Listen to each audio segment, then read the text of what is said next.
Welcome to TrueAiki, and my name is Alan Beebe, and in this video I would like to do a quick overview of Aiki 1, 2, and 3. It's important that you understand what Aiki 1, 2, and 3 is, because when I introduce you to the exercises, you need to know what you're trying to develop. If you don't know what you're trying to develop, you're going to look at the exercises and go, oh, we already do that, or oh, that's just some calisthenics or something, and then you will continue to do what you have been doing in the past and not be able to do the cool things that Aiki 1, 2, and 3 enable you to do.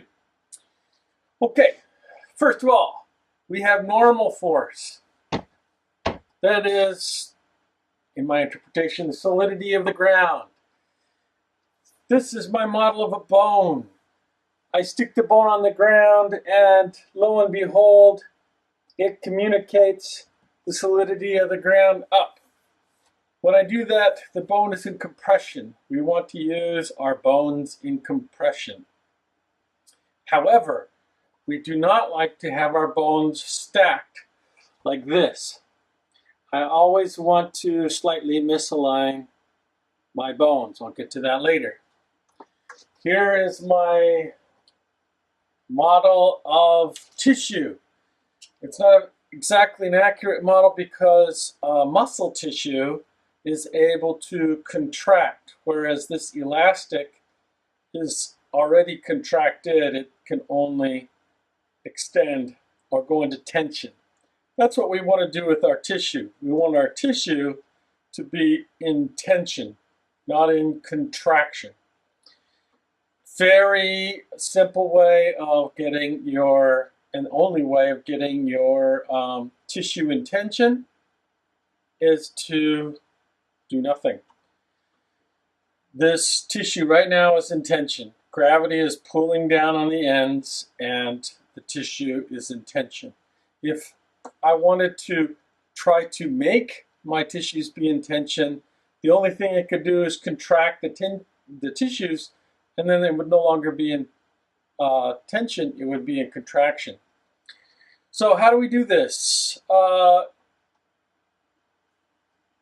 tissue is draped over my bones. My bones are communicating the normal force up, and gravity's holding my bones down to the ground, but it also pulls, as I just demonstrated, that it pulls the tissue down to the ground.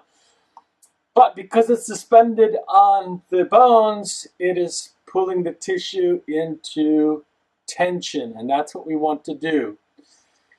Our bodies are oftentimes in contraction, most oftentimes in contraction. So when we stand, we actually want to learn to have our bodies, have our tissues become more and more in tension and less in contraction. So, thing number 2. I'm standing on my tissue. And my tissue's draped over my head. When I stand, as long as I'm not contracting my tissue is in tension, doing like that. All right? Let me do one other thing. We are in this big sack that covers our bones. I said to misalign the bones. Uh-oh, my bone just broke. All right.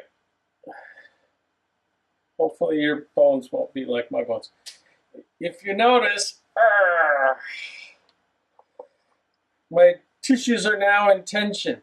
When I misalign my bone, the tissue actually goes into more tension because it's being pulled. It's being actually pulled on both sides, but this is in tension and this is in tension as well because I'm bending my sack. All right?